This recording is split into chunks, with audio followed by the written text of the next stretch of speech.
je vous laisse digérer tranquillement le fait que vos ancêtres n'étaient pas gaulois, mais il y a encore plus grave. Il y a encore plus grave, le temps passe vite, oh là là. C'est que tous les pharaons qu'on vous a appris à l'école étaient également noirs, jusqu'à très très tard en fait. Toute la civilisation pharaonique, donc là on est en moins 2570, c'est le roi de la 3e dynastie, donc voilà. On voit ici de profil, donc il y a des caractéristiques morphologiques, bon j'ai pas le temps de rentrer dans les détails, et vous remarquez que son nez est complètement éclaté. Voilà, donc ça c'est son gouverneur, c'est celui qui a battu la fameuse pyramide de Saqqara, moins 2600 avant Jésus-Christ. Donc on voit également qu'il a le nez cassé et une coiffe tout à fait occidentale. Donc ça c'est 2700 également avant Jésus-Christ. Ça c'est le dernier souverain de la 3e dynastie. Donc on voit un profil également typiquement européen que vous pouvez voir évidemment. C'est assez flagrant avec une coiffe tout à fait alsacienne, donc typique justement du sud de l'Égypte. Donc voilà, vous remarquez qu'il a également le nez cassé. Hein. Voilà, ça enfin c'est un petit peu plus tard. Donc c'est Ramsès III, c'est le plus connu, qu'on vous présente souvent à l'école, mais on vous présente pas cette version-là à l'école. Hein. On vous le montre sur un hiéroglyphe. Donc également un profil tout à fait négroïde, comme on dit, et à qui on a également cassé le nez. Par contre, ce qui est marrant, c'est que j'ai mis la source de Wikipédia, parce que Wikipédia, malgré qu'ils utilisent un langage, comme vous pouvez le voir, extrêmement évolué, hein, l'analyse génétique montre que Ramsès III et l'homme E, probablement père et fils, et qu'ils appartiennent tous deux à l'aplogroupe du chromosome YE1B1A13, et que l'on trouve principalement en Afrique subsaharienne. Voilà. Vous avez bien mélangé le tout. Mais bon, il est d'Afrique noire. Hein, mais il ne faut pas le dire comme ça. Donc voilà. Donc là, on est quand même en 1186 avant Jésus-Christ. Donc là, c'est les Égyptiens tels qu'ils se représentent. C'est également dans la tombe de Ramsès III que vous pouvez visiter en allant dans la vallée des rois. Donc 1200 avant Jésus-Christ montre que les Égyptiens... voilà, ça c'est l'Égyptien, ça veut dire Égyptien, et qui se représente comme ça ici. Hop. Voilà, l'Égyptien vu par lui-même, donc voilà, ça c'est 1200 avant Jésus-Christ. Donc imaginez un petit peu.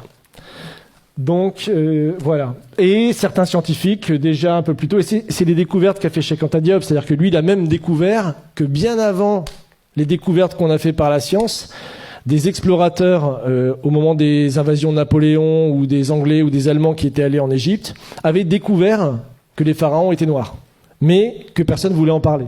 Donc lui, c'est Lepsius, c'est le fondateur de l'égyptologie en Allemagne, et il dit, voilà, tout simplement, bon, c'est une citation de son livre, que vous pouvez trouver sur Internet, là où on s'attendait à voir un Égyptien, bizarre, on trouve un nègre authentique, tout à fait original.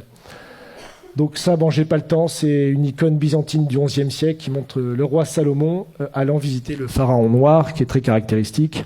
Et dans le Cantique des Cantiques, pour ceux qui connaissent la Bible, vous connaissez ce passage, je suis noire et pourtant belle, fille de Jérusalem, comme les temples de Kédar, les pavillons de Salomon. Voilà, pour ceux qui... Voilà.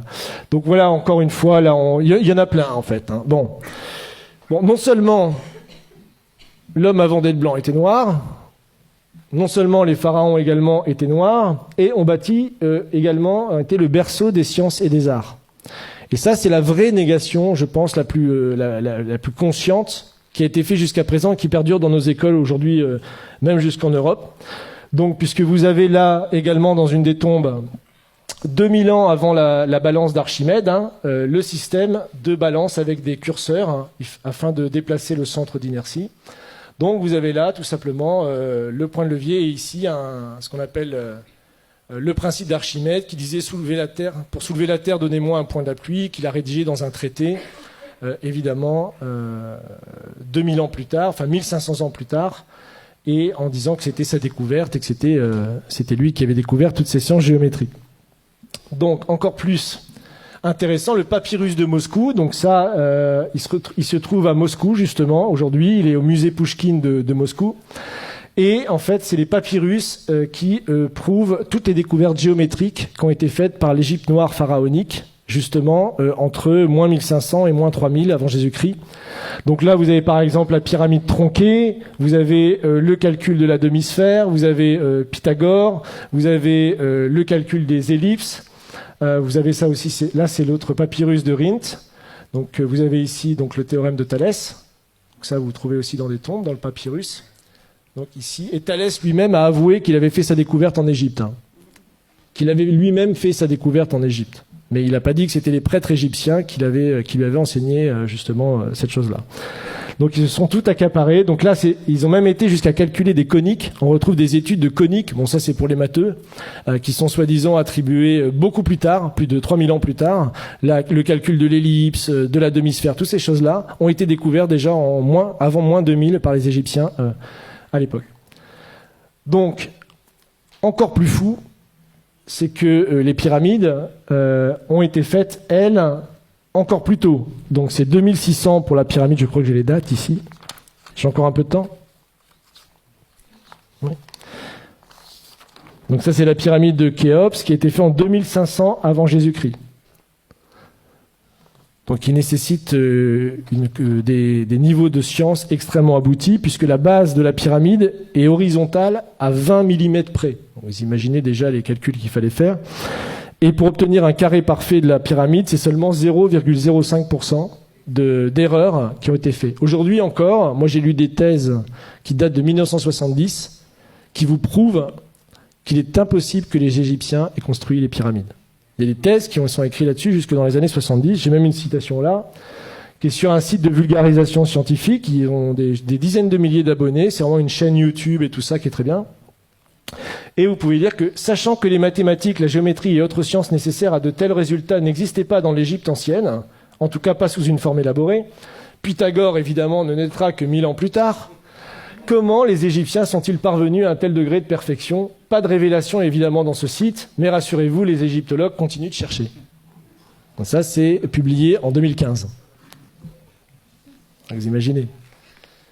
Donc ça, c'est pour vous montrer les dates justement des grands découvreurs qu'on apprend à l'école. Donc le théorème de Pythagore, Thalès, le théorème de Thalès, évidemment, puis d'autres scientifiques qui ont travaillé sur les coniques ou Archimède. Donc voilà. Enfin, pour finir, ça c'est une image peinte du Sphinx à l'époque de Napoléon par quelqu'un qui s'appelle Vivant Denon, et donc qui est assez caractéristique, comme vous pouvez le voir, de la race négroïde des Égyptiens. Donc ça, c'était publié à l'époque, et lui-même disait, je vous cite, « Je n'eus que le temps d'observer le Sphinx, qui mérite d'être dessiné avec le soin le plus scrupuleux, et qui ne l'a jamais été de cette manière. Quoique ses proportions soient colossales, les contours qui en sont conservés sont aussi souples que purs. L'expression de la tête est douce, gracieuse et tranquille. Le caractère en est africain, mais la bouche dont les lèvres sont épaisses a une mollesse dans le mouvement et une finesse d'exécution vraiment admirable. C'est de la chair et de la vie. Quant au caractère de leur figure humaine, n'empruntant rien des autres nations, ils ont copié leur propre nature, qui était plus gracieuse que belle. En tout, le caractère africain, dont le nègre à la charge est peut-être le principe. » Donc ça, le Sphinx, je vous rappelle, c'est en même temps que les pyramides. C'est 2600 avant Jésus-Christ. C'est d'ailleurs jusque la basilique Saint-Pierre de Rome. Je crois que c'est plus grand que la basilique Saint-Pierre de Rome encore aujourd'hui. Et c'est encore aujourd'hui la plus grande sculpture réalisée sur un seul bloc. 2600 ans avant Jésus-Christ. Donc c'est encore une prouesse scientifique qu'on ne sait pas expliquer aujourd'hui. Donc voilà. Et pour finir, puisque le temps presse, ça c'est un proche également de Napoléon, donc qui a été avec lui dans les voyages en Égypte, et qui fait cette citation sur laquelle je terminerai, pour vous laisser réfléchir à tout ce que je viens de vous dire. Donc il parle justement des Égyptiens. Tous ont le visage bouffi, l'œil gonflé, le nez écrasé, la lèvre grosse, en un mot, un vrai visage de mulâtre. J'étais tenté de l'attribuer au climat lorsqu'ayant été visiter le Sphinx, son aspect me donna le mot de l'énigme. En voyant cette tête caractéristique du nègre dans tous ses traits, je me rappelais ce passage remarquable d'Hérodote où il dit « Pour moi, j'estime que les Colches sont une colonie des Égyptiens, parce que comme eux, ils ont la peau noire et les cheveux crépus. » C'est-à-dire que les anciens Égyptiens étaient de vrais nègres. Mais en revenant à l'Égypte, le fait qu'elle rend à l'histoire offre bien des réflexions à la philosophie. Quel sujet de méditation de voir la barbarie et l'ignorance actuelle des Coptes, issus de l'alliance du génie profond des Égyptiens et de l'esprit brillant des Grecs, de penser que cette race noire, aujourd'hui notre esclave, est l'objet de nos mépris, et celle-là même à qui nous devons nos arts, nos sciences et jusqu'à l'usage de la parole. Imaginez enfin que c'est au milieu des peuples qui se disent les amis de la liberté et de l'humanité que l'on a sanctionné le plus barbare des esclavages, est mis en problème si les hommes noirs ont une intelligence de l'espèce de celle des hommes blancs. Donc ça, c'est tout le débat de l'époque pour savoir si puisque c'est la période de l'esclavage, on réhabilite l'esclavage, qui sera réaboli que plus tard en 1848. Donc on voit que le débat a été posé, et la vraie découverte de Cheikh Anta Diop, c'est de montrer même que ces découvertes à lui étaient déjà connues à une époque, mais qu'elles ont été passées pendant plus de 200 ans, jusqu'à la période de Cheikh Anta Diop, sous silence. Personne ne connaissait ces citations. Donc voilà.